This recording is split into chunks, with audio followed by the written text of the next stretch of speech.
Goods morning again. ये प्रभु की सुबह है। Praise the Lord. प्रभु की स्तुति कीजिए, तारीफ और जयकार कीजिए।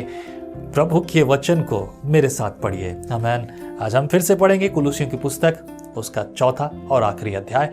कल हम अगली पुस्तक की ओर जाएंगे। अगली पुस्तक में इंट्रोडक्शन से शुरुआत करेंगे, उस पुस्तक के बारे में बात करेंगे, तब हम अच्छी रीति से सीखने में प्रभु की सहायता प्राप्त करेंगे। आमीन। तो चौथा अध्याय गौर कीजिएगा, यहाँ बड़ी बातें हैं। हे स्वामियों, अपने अपने दासों के साथ न्याय और ठीक ठीक व्यवहार करो, यह समझकर कि स्वर्ग में तुम्हारा भी एक स्वामी है। शिक्षा सिर्फ दासों के लिए नहीं है, शिक्षा अधिकारियों के लिए भी है। अगर आप स्वामी हैं, यदि आपके अधिकार में कोई है व्यक्ति, तो यह कह रहा है कि हे स्वामियों, क्या करना है? तुम्हें ठीक ठीक व्यवहार करो, यह समझकर कि मैं परमेश्वर के सामने हूं, परमेश्वर के सामने कैसा बर्ताव करूं।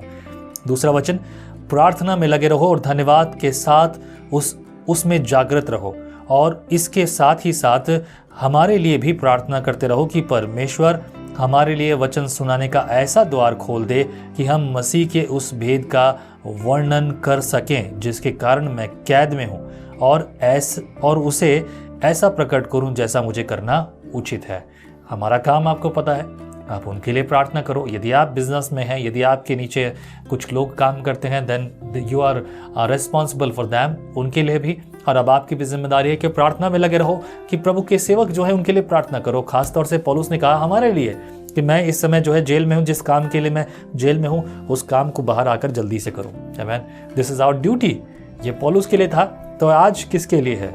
आप सोचें, आप इसका जवाब दीजिए। अगर आपको सही जवाब मिला है तो कमेंट में ज़रूर लिखकर मुझे बताएं। आगे पढ़ेंगे। पांचवा वचन, अवसर को बहुमूल्य समझकर बाहर वालों के साथ बुद्धिमानी से व्यवहार करो। तुम्हारा वचन सदा अनुग्रह सहित और सलोना हो, कि तुम्हें हर मनुष्य को उचित रीति से उत्तर देना आ जाए। मनोहर, जो भी बात करो ऐसा बात करो कि लोगों को अच्छा लगे, उत्तम लगे, आत्मिक हो। आमीन। कि लोग आपकी बातों को आनंद से सुने, और ऐसा कि होना ही चाहिए।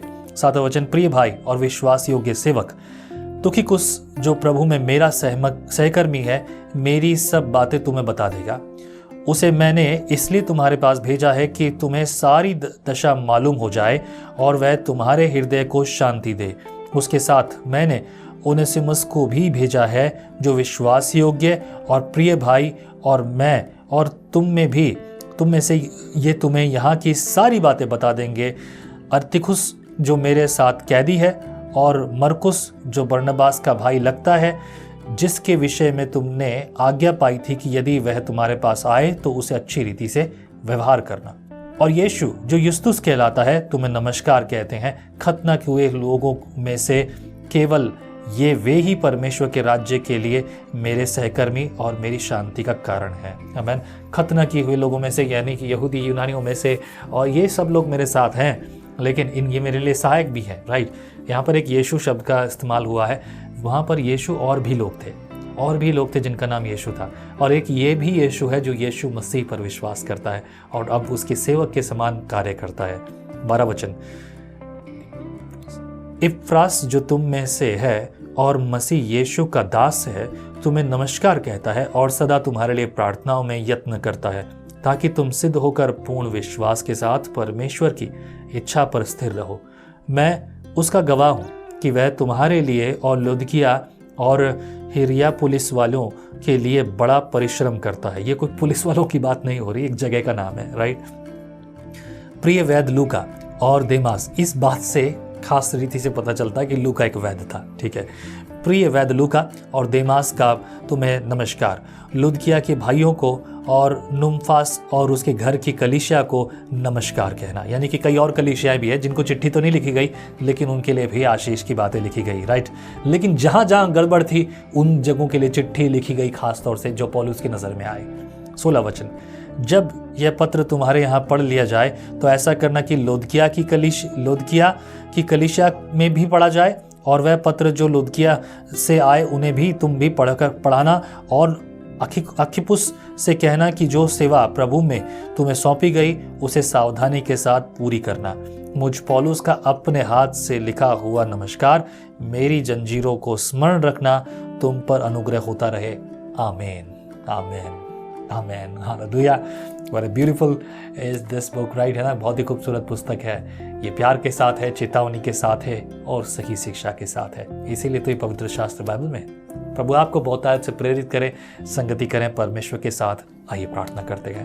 प्रभु परमेश्वर, मैं आपकी भलाई, आपकी करुणा, आपकी कृपा इनके लिए, इनके परिवार के लिए मांगता हूँ। इन्हें छू लीजिए, इनकी रोज़ की ज़िंदगी में आप बरकत दीजिए। हर बात प्रभु आपके द्वारा आपकी महिमा से प्रकट हो। आपकी योजना जैसे स्वर्ग में पूरी होती है इनके जीवन में, आज की ज़िंदगी में प्रभु आने वाले समय के लिए परिवार के हर एक जन के जीवन में हो। मसीह की भलाई प्रकट हो, मसीह की अगुवाई प्रकट हो। जो घटी है बीमारी और चंगाई प्रभु तेरी ओर से प्रकट हो। प्रभु बीमारी को दूर कर, चंगाई को तो बहुतायत से ले आ। प्रभु आर्थिक जो समस्याएं यीशु के नाम से दूर हो। मसीह यीशु के नाम से प्रार्थना में मांगते हैं, आमीन। प्रभु आपको बरकत दे, बहुत आशीष करे, आमीन। यदि आपके मन में बोझ है तो सेवकाई के लिए अपने हाथ को बढ़ाकर हमारी सहायता कीजिए। प्रभु आपके साथ हो। जय मसीह की। आप कहते हैं एक कप कॉफी मेरा दिन बना देती है, पर आपका मॉर्निंग डिवोशन विजनरी रेडियो और टीवी पर आपकी जिंदगी बना सकता है। हम हमेशा सोचते हैं कि शायद मैं भी बाइबल कॉलेज जाकर बाइबल को अच्छे से सीखता, पर अब आपके लिए है visionary TV, deep Hindi Bible study के लिए।